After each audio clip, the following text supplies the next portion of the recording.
Let's talk about rural hospitals. What's happening there?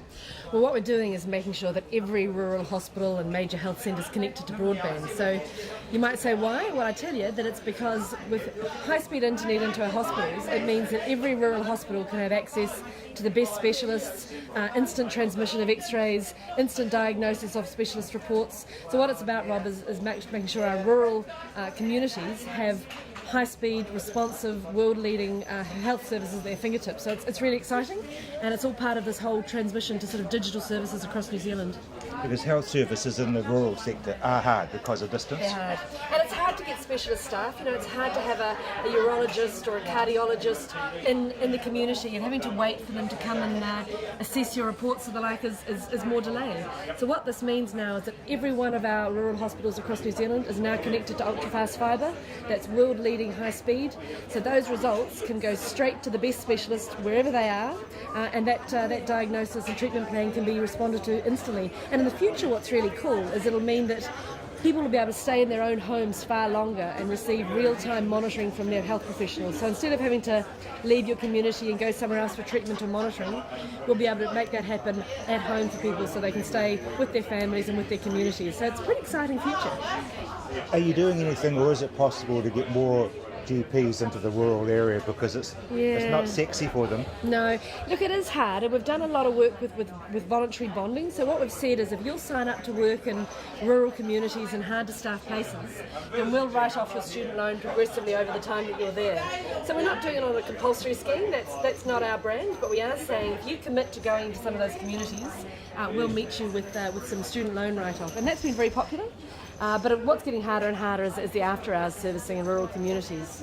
But then the sort of person who's attracted to the rural area is dedicated and passionate anyway. Yeah, and look, often what happens is even if we sort of encourage them to go there with some incentives, once they get into the rural communities, you know, they settle in, they become part of the community. They might find a handsome local farmer or local farm girl that to marry and get settled into. But you know what it's like. Once you start living in the rural communities, you don't want to leave. And so we sort of think if we can get them in there, get them working for a couple of years, they become part of those communities. They understand the benefits of living in the country, and then they're hooked in and they become a critical part of the community. You're working with Rural Women New Zealand because they're very much feet on the ground. Yeah, we do a lot of work with rural women, so I've worked with them a lot on issues like how we can get better connectivity into rural communities, through to issues as diverse as safety on school buses and rural GP services and the like. So they've got a really good local connection to what's needed and where we can put our energy. So I find them a really useful talking point and conduit to test ideas with. Is that idea of 20 k's an hour past a school bus? It seems to have stalled slightly, so you may have to shake that cage a bit.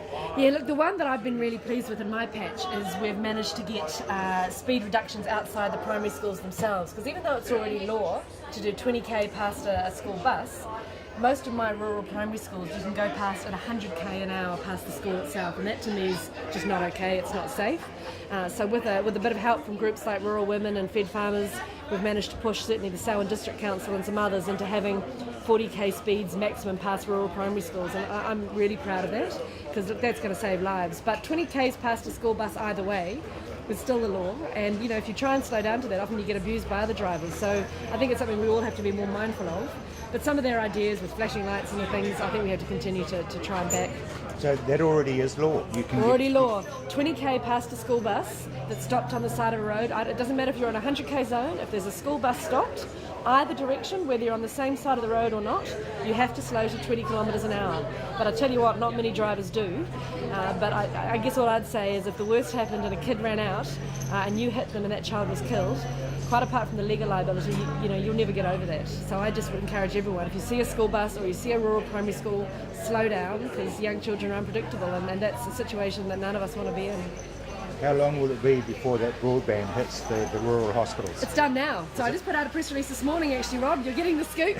Just confirming that as of today, we've completed every rural hospital in New Zealand. So that's really exciting. And now what we're going to see happen is a lot more creative telehealth initiatives being designed to use that. So we've put the superhighway in.